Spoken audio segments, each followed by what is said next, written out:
mengenai Bible ya, Ya. Alkitab, Injil. Banyak ustadz dan ustazah, termasuk para kiai ya, apalagi mu'alaf, Ya. Pak. Mereka mengatakan Injil dipalsukan. Coba Bapak mengucapkan, coba terjemahkan saya ngomong ya. Iya. Ya. Eh, damai sejahtera bagi kita semua. Damai sejahtera bagi Tanjung Mandum, salam jeroh bagi Tanjung Mandum. Al-Mu'minun ya. Al-Mu'minun ya. Ayat berapa yang saya baca? Ya. Bapak mau saya baca ayat berapa? Ya. Nanti kalau Bapak yang ambil sendiri kan katanya Bapak udah hafal-hafal di rumah Iya. gitu.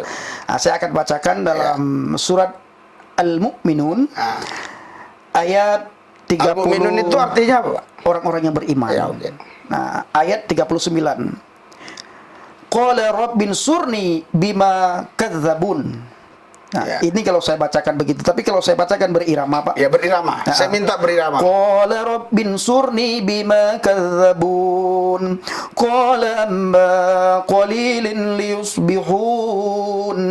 liyusbihunna nadimin. Salam Bapak Ibu Saudara-saudari yang dikasihi Yesus dan yang saya kasih. Berjumpa kembali dengan saya, Pendeta Risuli Lubis. Sebelum kita melihat tayangan video ini, jangan lupa ya, subscribe, like, comment, and share. Bagikan video ini ke sebanyak orang menjadi berkat. Anda sudah mendukung pelayanan, bahkan Anda sudah melayani Tuhan ketika Anda membagikan video ini. Saksikan video ini. Salam Bapak Ibu Saudara-saudari yang dikasihi Yesus dan yang saya kasih.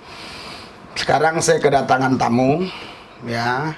Tamu kita ini asli dari keturunan suku Aceh dan memang benar-benar dia tinggalnya pun dulu di Aceh.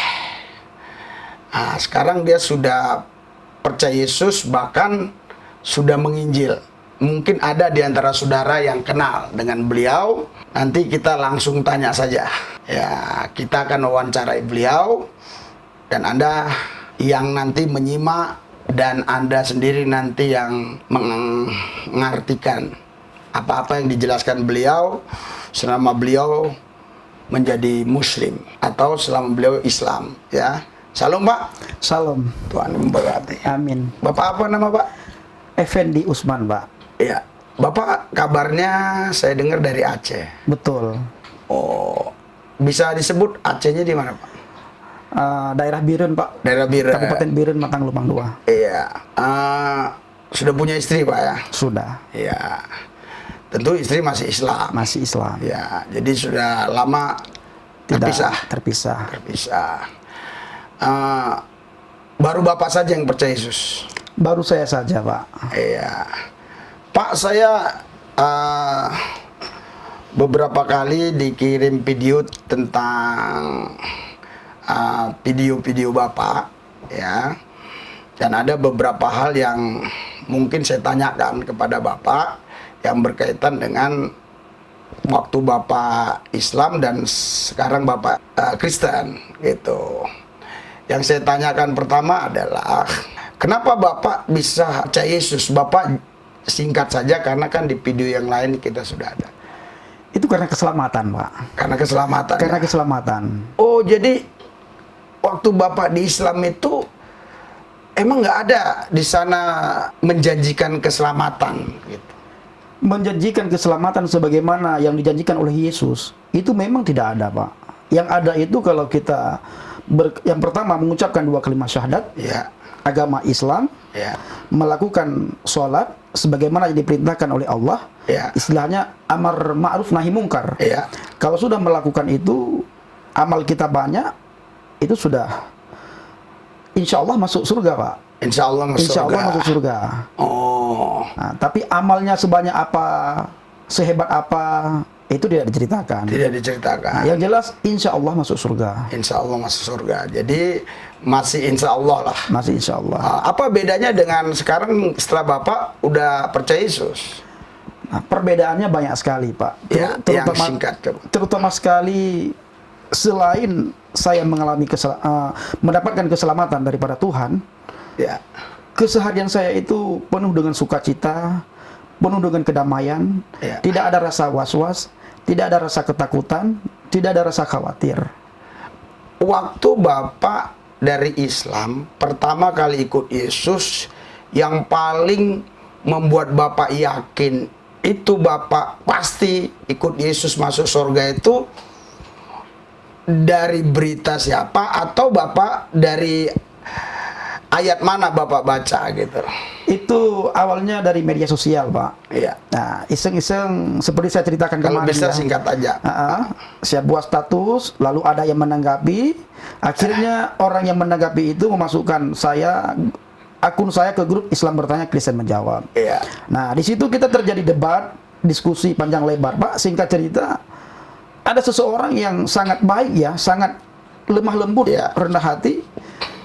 Lalu dengan kelemah lembutan Bapak itu, namanya Pak Kurnia Budi ya. Hati saya ngomong, apa sih yang dipelajari oleh Bapak ini? Ya. Lalu saya ketik, sebagaimana saya katakan kemarin di Google, saya ketik Bible, keluarlah Injil Yohanes 14 ayat 6. Ya. Akulah jalan kebenaran dan hidup. Tidak ada seorang pun yang datang kepada Bapa kalau tidak melalui aku. Iya Pak, sekarang kan itu fenomenalnya luar biasa ya. Memang banyak yang Islam juga percaya Yesus, bahkan jadi penginjil seperti Bapak. Tapi banyak juga orang-orang Kristen yang masuk Islam, yang istilahnya itu mualaf ya. Iya. Bahkan mereka itu menyerang kekristenan, dikatakan ayat-ayat Alkitab itu bertentangan satu sama lain. Kira-kira menurut pendapat Bapak di Al-Quran itu ada nggak ayat-ayat yang kayaknya sepertinya kok ayat yang ini ngomong A, ayat ini ngomong B, padahal menceritakan kisah yang sama bertentangan tanda kutip Pak? Ya. Yang pertama sekali mengenai mu'alaf ya Pak. Saya senang sekali membahas tentang mu'alaf. Makanya saya selaku murtadin akan terus memantau para mu'alaf selama mereka mengejek, menghina, Ya. mencaci maki kekristenan. Nah, saya justru Pak beda dengan hamba Tuhan dan pendeta, termasuk hamba Tuhan dan orang-orang Kristen yang lain. Bedanya di mana? Kadang-kadang ketika ada orang Kristen masuk Islam, ada sebagian orang Kristen galau segala macam. Ya. Kalau saya justru sangat bangga dengan Alkitab. Ya. Ternyata 2000 tahun yang lalu ya, sebelum si A, si B, si C ini masuk Islam, jadi mu'alaf, Alkitab sudah mencatat Pak. Ya. Nanti yang terdahulu akan menjadi terkemudian, yang terkemudian akan menjadi yang terdahulu. Ya. Nah, yang selanjutnya, bagaimana pandangan mereka terhadap, di dalam Alkitab itu Ya. banyak terdapat kontradiksi-kontradiksi. Ya. Saya dulu kan juga mengatakan hal yang sama Pak. Ya. Di dalam Alkitab itu banyak terdapat kontradiksi. Ya. Nah, ternyata ketika saya percaya kepada Yesus, saya tentu dong saya beriman kepada Alkitab. Betul, betul. Ketika saya percaya kepada Yesus, beriman kepada Alkitab, saya baca Alkitab, kontradiksi memang saya dapatkan. Ya. Itu ketika saya memikirkan Yesus Ya. melalui pikiran saya, Pak. Ya. Nah, ternyata walaupun saya sudah percaya kepada Yesus, masuk Kristen itu tidak cukup dengan mengucapkan dengan kata-kata. Ya. Tetapi harus saya minta kepada Tuhan bimbingan supaya Roh Kudus bekerja sehingga saya memahami ayat ini. Ya, intinya berkaitan, tidak ada bertentangan. Intinya tidak bertentangan, berkaitan. Yang saya mau tanyakan itu yang Bapak sekarang harus jawab itu adalah di Al-Qur'an. Di Al-Qur'an, Pak ya. Makanya saya jelaskan ini dulu, Pak ya. Nah, kalau di dalam Al-Qur'an saya dulu, Pak, itu tidak ada bertentangan. Nah, kenapa tidak ada bertentangan? Karena semua kita itu yaqra'u Al-Qur'an. Kabar-kabarnya ingat tetap ya pertanyaan, kabar-kabarnya Bapak dulu di pesantren, betul? Betul, Pak. Berapa lama Pak di pesantren? Saya dari kelas 1 SMP sampai kelas 3 SMA. Berapa kali khatam Pak? Wah, kalau itu Pak saya tidak sanggup hitung ya. Oh, karena yang jelas setiap bulan puasa itu wajib khatam 1 kali minimal. Khatam Pak. Itu ada berapa ayat di Al-Qur'an itu? 6.666 ayat. Dari berapa suratan Pak? Surat itu saya tidak sanggup. Saya tidak pernah hitung surat berapa. Okay. Jadi maksud saya setelah Bapak percaya Yesus, mana yang menurut Bapak kok bertentangan ini ayat di Al-Qur'an? Yang pertama Pak, ada sebagian Al-Qur'an itu menceritakan tentang Bible, tentang Alkitab. Walaupun sekarang banyak orang Islam yang mengatakan bahwa Alkitab yang kita pakai sekarang itu berbeda dengan kitab yang diberikan kepada Isa Al-Masih dulu. Nah, saya pernah bertanya Pak, kalau begitu ada berapa memang Injil? Nah, kan begitu, Pak. Ya. Apakah ada banyak Injil? Bukankah Injil cuma satu? Ya. Nah, sementara Al-Quran ini ada, Pak. Ya. Setelah Injil, setelah Ya. sekian tahun, 650 tahun. Ya. Ada sebagian sejarah 750 tahun. Tidak mungkin ada Injil yang lain. Ya. Tetap Injil itu satu. Ya. Nah, lalu pertanyaannya, apakah ada yang saya dapatkan pertentangan? Pertentangan. Dulu jelas tidak ada, Pak. Ya. Tapi setelah saya menemukan kebenaran Ya. di dalam Yesus, di dalam Kristus, saya sepertinya mendapatkan satu ayat. Ayat ini berbicara tentang ini, ayat ini berbicara tentang ini. Ya, Contoh ya, Pak. Mengenai Bible ya. Ya. Alkitab, Injil. Banyak ustadz dan ustazah, termasuk para kiai ya, apalagi mu'alaf, Ya. Pak. Mereka mengatakan Injil dipalsukan. Ya. Sementara dalam surah Al-Baqarah jelas-jelas dikatakan. Ya. Surah Al-Maidah juga jelas-jelas mengatakan. Ya. Bahkan dalam surah Al-Maidah kita disuruh bertakwa kepada Injil. Ya. Disuruh bertakwa kepada Taurat. Kenapa? Ada 3 hal dalam Alkitab itu sangat penting. Ya. Ini kata surah Al-Maidah. Ya. Yang pertama, huda linnas, petunjuk bagi manusia. Wa nurun linnas, cahaya bagi manusia. Ya. Dan pengajaran. Maksudnya itu Injil itu. Injil, dalam Injil. Tapi Ya. ini kata Al-Quran, surah Al-Maidah. Ya. Nah, berarti betapa pentingnya Alkitab itu, Pak. Ya. Nah, tapi di satu sisi para ustadz mengatakan Injil jangan kamu baca, itu sudah dimensofkan kalau bahasa Al-Qur'an ya. Sudah dimensofkan, arti dimensofkan sudah digudangkan. Ketika Al-Qur'an ini ada, kitab-kitab sebelumnya itu dimensofkan, digudangkan. Arti dimensof dan digudangkan itu tidak boleh baca lagi. Karena ini adalah Al-Qur'an yang menyempurnakan kitab-kitab sebelumnya. Ketika saya percaya Yesus, Pak, hati saya juga, pikiran saya juga masih ngomong ya. Kalau memang Alkitab sudah dimensofkan, kenapa Al-Quran masih menulis? Disuruh bertakwa kita kepada Injil. Di mana itu, Pak? Surah Al-Maidah. Surah Al-Maidah. Itu yang satu ya. Nah, yang kedua, Pak, mengenai bisa nggak Bapak bacakan? Wa ma nuzila alaikumul kitaba bil haqqi musaddiqan lima baina yadayhi wa anzala at-taurata wal injil. Aku menurunkan Alkitab kepadamu dan membenarkan kitab-kitab sebelummu. Membenarkan, Pak. Membenarkan akan artinya betapa penting Alkitab sebelummu. Ada nggak di situ disuruh beriman kepada Injil? Membenarkan kitab-kitab sebelummu, Zabur, Taurat, dan Injil. Fa'atainahu Injil Isa Al-Masih. Maka kami memberikan Injil, kami, Pak, bukan aku, kata Allah. Dan kami, kata Allah, fa'atainahu Injil, maka kami memberikan Injil ini kepada Isa Al-Masih. Bertakwalah kamu kepada Injil. Nah, lalu ayat yang selanjutnya, Pak, di mana saya katakan kok kayaknya saya tidak berani juga mengatakan bertentangan ya, Pak ya. Kenapa tidak berani? Karena saya nanti kalau saya sudah bilang bertentangan seolah-olah saya mentafsirkan ya. Padahal kalau saya lihat bil lughah al-arabiyyah, lalu saya baca arti, saya baca Arab dan saya baca arti, lalu ayat yang berikutnya saya baca Arab dan saya baca arti, ini sepertinya saling bertentangan. Contoh, Pak. Nah, saya lupa suratnya di mana ya, Pak ya. Di dalam Al-Qur'an dikatakan bahwa mengenai Isa Al-Masih. Di satu ayat Al-Qur'an mengatakan bahwa wa ma qataluhu wa ma salabuhu. Engkau tidak membunuhnya Isa Al-Masih. Wa ma salabuhu, dan engkau tidak menyalibnya Isa Al-Masih. Tetapi yang engkau salibkan itulah orang yang diserupai dengan Isa Al-Masih.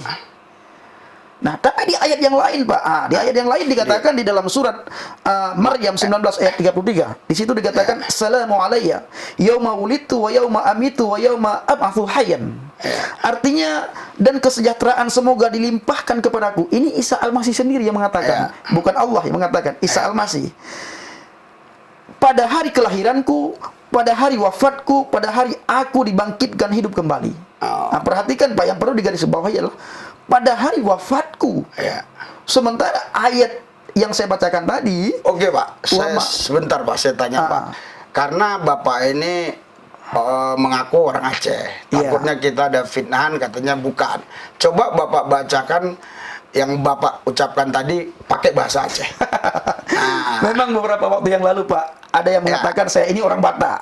Coba. Saya juga kemarin ada orang Makassar, kita wawancarai, karena dia sudah mungkin bergaul kemana-mana, logatnya orang Batak. Itu orang Batak katanya, itu disuruh berbohong, gini-gini. Padahal dia memang asli orang Makassar. Oke, saya akan bacakan dalam bahasa Aceh. Satu ayat Injil Yohanes 14 ayat 6. Sabau ayat dalam kitab Injil Yohanes belah ayat 6. Di mana Yesus gepegah lagi yo. Ah. Akulah jalan kebenaran dan hidup. Longkeh jalan yang butoy dan yang udip. La ahadan yadkhulu ilal jannah, la ahadan yadhabu ilal abi ilal bi. Hana mesidra urang bi yang jid merempak dengan Allah atau yang jid merempak dengan Bapa. Ini udah Aceh. Udah Aceh, Pak. Tadi Arab. Tadi Arab. Kecuali melalui aku. Kecuali melalui Long. Ya. Berarti Yesus ingin gepegah lagi yo, Pak. Sekarang begini, Pak. Sebentar, Pak. Mesidra ke ingin masuk, ingin tamang surga, harus melalui Wilung. Hana jalan lain. Wilung Hana aku, orang lain. Wilung. Long itu aku, Pak. Hana orang lain. Hana tidak ada orang lain. Hana nabi lain. Tidak ada nabi lain. Hana jalan lain. Tidak ada jalan lain. Ya, coba supaya jangan ada pindahan lagi karena itu kan dari kitab suci, dari bahasa sehari-hari. Coba Bapak mengucapkan, nah, coba terjemahkan saya ngomong ya. Iya. Ya. Damai sejahtera bagi kita semua. Damai sejahtera bagi Tanyo Mandum. Salam jeroh bagi Tanyo Mandum. Bapak langsung ke Aceh aja. Iya. Apakah saudara sehat? Buku saudara nasihat. Saudara-saudara yang saya kasihi, saudara-saudara yang lu kasih, apakah saudara-saudara ini sudah percaya Yesus? buku saudara-saudaranya kan percaya ke Yesus? Ya, saudara, kita harus nggak macam-macam saudara kau wawancarai orang. Jadi kemarin ada yang fitnah itu kan, padahal dia orang Makassar karena dia logatnya dibuatnya kayak Batak, jadi bilang itu orang Batak yang dikasih uang lah, suruh ngaku-ngaku dulu Islam, sekarang ikut Kristen, ikut Yesus. Jadi saudara bisa ya langsung nanti berbicara kepada beliau, kasih aja komen nanti saya sampaikan kalau ada yang mengatakan demikian. Jadi memang Bapak ini benar-benar orang Aceh. Oke Pak, tadi yang bertentangan itu di satu sisi dibilang dibunuh. Bukan, Pak. Di satu sisi dikatakan wa ma qataluhu. Oh, wa ma qataluhu, tidak dibunuh. Tidak dibunuh. Wa ma salabuhu, dan engkau tidak menyalibnya. Hu ini kembali kepada Isa Al-Masih. Ya. Tapi di dalam surat Maryam ayat 33, Ya. Isa Al-Masih sendiri mengatakan, Ya. dan kesejahteraan dilimpahkan kepadaku. Ya. Assalamu alayya. Ya. Ai yauman wulitu. Ya. Hari di mana aku dilahirkan. Itu ada, Ya. Pak. Dan pada hari wafatku. Ya. Sementara di situ dikatakan Isa ini tidak dibunuh, tidak disalib, tapi diangkat. Ya. Tapi di ayat ini dikatakan pada hari wafatku, pada hari matiku. Ya. Tapi kalau untuk nabi dan rasul, Pak, kita tidak boleh pakai Wafat, mati. wafat. Harus pakai wafat Ya. untuk menghormati. Ya. Jadi menurut saya, Pak, dulu saya tidak saya membaca ayat Ya, ini, tidak tapi saya terpikir. yang pertama tidak terpikir, Pak. Yang kedua saya tidak jarang baca arti. Ya. Yang penting Arab sudah Ya. luar biasa. Ya. Nah, itu, Pak. Ya. Terus kan Bapak ini kan dulu rukun Islam ada berapa? Rukun Islam itu ada 5, Pak. 5 ya. Kalau rukun iman, Rukun iman ada 6. apa bisa Bapak ucapkan? Karena kadang-kadang ada finah-finahan. Bisa Bapak ucapkan cepat. Amantu billah wa amantu bi malaikah wa amantu bi kitabihi wa amantu ila rasulihi, kepada hari kiamat dan kepada takdir baik dan takdir buruk. Ini rukun iman. Rukun iman. Rukun Islam? Rukun Islam ada 5. Ya. Mengucap 2 kalimat syahadat, Ya. sembahyang 5 waktu, salat 5 waktu, puasa di bulan Ramadan, menunaikan zakat, dan melakukan naik haji. Mengerjakan naik haji. Ya, oke. Itu bagi yang mampu. Ya, jadi Bapak waktu dulu di Islam memang rajin sholat. Bukan lagi rajin, Pak, ya. Ya. Kita sangat takut kalau meninggalkan sholat. Meninggalkan sholat. Jangankan meninggalkan sholat, Pak. Terlambat sholat saja itu takut. Iya. Apalagi meninggalkan. Nah, kenapa, Pak? Karena sholat itu perbedaan antara orang Islam dan orang kafir. Ya. Bahkan saking takutnya, dalam satu ayat dikatakan, as-salatu imanuddin. Salat itu adalah tiang agama. Faman aqamaha faqad aqamaddin. Barang siapa yang melakukan salat, maka dia menegakkan tiang agama. Wa man tarakaha faqad tarakaddin. Dan barang siapa yang meninggalkan salat, maka dia meruntuhkan agama. Jadi Pak, pertanyaan kesimpulannya, yang menghancurkan agama Islam menurut ayat yang saya bacakan ini, hadis yang saya bacakan ini, orang yang tidak melakukan sholat. Bukan orang kafir. Orang kafir buat apa menghancurkan Islam? Bahkan kalau tidak sholat itu termasuk orang kafir. Bisa dikatakan orang kafir.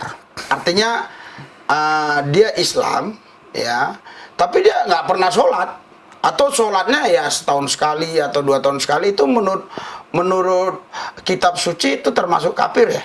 Termasuk kafir, Pak. Tapi kafir berbeda dengan kafir yang ada beberapa jenis kafir. Ada beberapa jenis kafir. Jadi setelah waktu Bapak Muslim itu kan Bapak rajin sholat nih. Mungkin dulu Bapak nggak bisa tahu, yang penting sholat kan gitu. Sekarang Bapak kan udah ikut Yesus. Waktu kita tadi contoh jam 5 pagi kita udah menyembah sampai jam 7 tadi kan. Perbedaannya di mana Pak? Waktu sholat sama tadi itu perbedaannya apa Pak? Perbedaannya itu Pak, kami yang Bapak rasakan, yang saya rasakan bukan kami ya. Yang saya rasakan itu sholat itu hanya melakukan sebagai kewajiban ya. Karena saking takutnya. Yang penting sholat lah. Mau tahu arti tidak tahu arti, yang penting sholat. Karena kebanyakan, ini boleh kita tanyakan sama teman-teman. Atau tidak usahlah kita singgung orang lainnya, Pak. Saya pribadi, Bapak aja. Saya pribadi, saya banyak tidak tahu apa yang saya ucapkan. Karena sholat itu harus dalam bahasa Arab ya. Padahal dalam Al-Quran tidak diperintahkan sholat harus dalam bahasa Arab. Begitu. Jadi sebatas melakukan kewajiban, Pak. Nah, maksudnya perbedaannya apa? Setelah sekarang Bapak ikut Yesus kan kita ada juga istilahnya sembahyang. Betul. Sembahyang itu kita doa pagi sembahyang, misalnya haleluya, puji Tuhan Yesus, kau mulia. Yang Bapak lakukan kayak tadi pagi itu apa yang Bapak rasakan bedanya? Itu perbedaannya luar biasa, Pak. Yang pertama itu kita merasakan kedamaian, sukacita, kesejahteraan. Nah, terus bisa saya mengekspresikan ungkapan kekaguman saya terhadap kebesaran Tuhan yang luar biasa. Bahkan sekarang saya bisa lompat-lompat dalam ibadah. Begitu saking senang dan gembiranya ya Pak ya. Sudah berapa tahun Pak jadi pengikut Kristus? Saya baru seumur jagung Pak. Baru 5 tahun. 5 tahun ya. 5 tahun. Jadi waktu Bapak di pesantren dan setelah keluar pesantren terus nggak berapa lama kan itulah percaya Yesus ya, kurang lebih begitu ya. Kan Bapak juga pernah mungkin sholat tahajud begitu. Ada nggak pernah keajaiban yang Bapak rasakan misalnya dalam pergumulan berat plong begitu? Tidak pernah Pak. Tidak pernah ya. Tapi pernah nggak Bapak rasakan waktu setelah Kristen itu, misalnya kan kita ada 2 puasa juga nih. Banyak orang Islam nggak tahu Pak. Waktu saya dikasih minum, sorry saya puasa. Oh masa ada puasa Kristen? Banyak nggak tahu. Jadi kalau Bapak waktu 2 puasa terus Bapak intim lah dengan Tuhan itu, Bapak rasakan apa? Saya ingin ceritakan sedikit ya Pak. Ini ada sangkut paut dengan apa yang Bapak tanyakan. Pada tahun 2016 Pak, akhir 2016, itu awal saya masuk Kristen ya. Soalnya gini, sorry Pak, biar bisa maksimal, karena banyak ini pertanyaan. Baik. Bapak inti-intinya aja. Waktu itu Pak, saya pernah ingin kembali ke Islam. Karena ada beberapa hal yang saya rasakan benar-benar membuat saya kecewa, sedih sekali ya. Lalu ketika saya ingin kembali ke Islam Pak, malamnya saya berdoa sama Tuhan. Saya bilang tidak ada Yesus segala macam, bla bla bla, saya berdoa. Ini sudah percaya Yesus Pak. Nah lalu malamnya saya bermimpi. Saya ketika mimpi saya lihat keadaan dunia ini begitu gelap Pak. Gelap sekali. Jam 2 pagi saya mimpi. Tiba-tiba di dalam kegelapan itu muncul terang yang luar biasa. Persis seperti saya ini berada di sebuah lapangan. Muncul terang yang luar biasa, lalu tiba-tiba saya lihat ke langit. Di langit itu saya melihat wajah Yesus. Di dalam gendongan Yesus itu ada anak kecil, Pak. Semakin lama semakin mendekat ke bumi, semakin lama semakin mendekat ke bumi. Lalu saya ngomong sama orang yang yang berada di terang ini, Pak. Saya bilang, lihat, saudara-saudaraku, Yesus mau turun menjemput kita semua. Begitu orang-orang melihat apa yang saya tunjuk ke atas, Pak, mereka tidak lagi melihat saya. Mereka bersorak-sorak, lompat-lompat, haleluya, haleluya, haleluya, dalam mimpi, Pak. Nah, setelah itu saya melihat di luar terang itu gelapnya minta ampun. Di luar gelap itu, Pak, itu ada suara teriakan orang minta tolong. Tolong kami kok gelap sekali di sini. Nah, sementara orang yang di dalam gelap ini, Pak, tidak bisa melihat ke dalam gelap. Hanya saya yang bisa lihat. Karena saya yang bermimpi, ya, Pak. Nah, singkat cerita, Pak, terkejutlah saya. Nah, ketika saya terkejut, badan saya menggigil, Pak. Waktu itu saya masih tinggal di gereja di Pastori. Saya menggigil segala macam. Lalu teman-teman di Pastori dobrak pintu saya karena saya teriak, Pak. Lalu saya diselimutin. Setelah diselimutin, saya didoakan. Setelah didoakan, Pak, lalu saya ceritakan apa yang saya alami. Nah, akhirnya, Pak, saya tidak jadi kembali ke Islam. Nah, selanjutnya, Pak, saya berdoa. Saya merasakan damai yang luar biasa, sukacita yang luar biasa. Hati saya setiap saya menyebut nama Yesus, memuji nama Yesus, berseru kepada Yesus, itu hati saya benar-benar damai, adem, tentram. Makanya, Pak, sampai sekarang banyak orang yang mengajak saya kembali ke Islam. Saya dicaci maki, saya difitnah, dibilang saya sudah mendapatkan rumah, dikasih rumah, dikasih mobil, dikasih uang. Saya katakan, saya masuk Kristen bukan karena itu. Saya masuk Kristen mutlak karena keselamatan. Bahkan sampai sekarang saya masih numpang di rumah orang, Pak. Belum apa yang dituduhkan kepada saya sama teman-teman itu saya belum merasakan. Jadi biar lebih puas lagi, karena ada di komen-komen itu Bapak ini jangan-jangan ngaku-ngaku santri gitu loh. Bapak memang bisa baca Al-Quran? Bapak ada Al-Quran, biar saya baca. Ayat mana, surat mana, terserah Bapak. Jangan saya yang tunjukin. Sorry ya, saya ambil ya.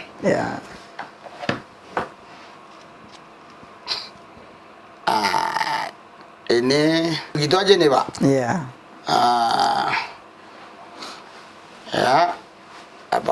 Jangan yang sudah di ini. Ini Al-Mu'minun ya. Al-Mu'minun ya. Ayat berapa yang saya baca? Bapak mau saya baca ayat berapa? Berapa ayat itu? 2 ayat lah. 2 ayat ya. Dari mana terserah. Nanti kalau Bapak yang ngambil sendiri kan katanya Bapak udah hafal-hafal di rumah gitu. Nah, saya akan bacakan dalam surat Al-Mu'minun ayat 30. Al-Mu'minun itu artinya apa, Pak? Orang-orang yang beriman. Nah, ayat 39. Qala rabbin surni bima kadzabun. Nah, ini kalau saya bacakan begitu, tapi kalau saya bacakan berirama, Pak. Ya, berirama. Saya minta berirama. Qala rabbin surni bima kadzabun. Qala amma qalilin liyusbihunna nadimin. Fa akhadhatuhumus sayhatu bil haqqi faj'alnahum ghusya'a fabu'dan lil qaumil zalimin. Sadaqallahul azim. Biar lebih afdol, Pak. Oke. Terima kasih banyak. Terima kasih. Jadi, saudara, Bapak Ibu sekalian, kenapa saya suruh baca? Supaya jangan ada fitnahan-fitnahan. Oh, ini katanya pura-pura ngaku pesantren biar ngetop gini. Enggak ya. Jadi memang betul beliau bisa baca Al-Quran. Jadi selanjutnya, Pak, setelah Bapak ini menjalankan semuanya, rukun Islam, rukun iman, ya kan, bla bla bla yang lainnya semuanya, dibandingkan sekarang, tadi sudah Bapak ceritakan bahwa sekarang itu lebih menikmati damai gitu ya. Menikmati damai, ketenangan. Ada lagi enggak yang mau Bapak bicarakan tentang yang Bapak tahu bertentangan tanda kutip ya di Alkitab di Al-Qur'an itu, seperti tadi Maryam 19 dengan surat yang dibilang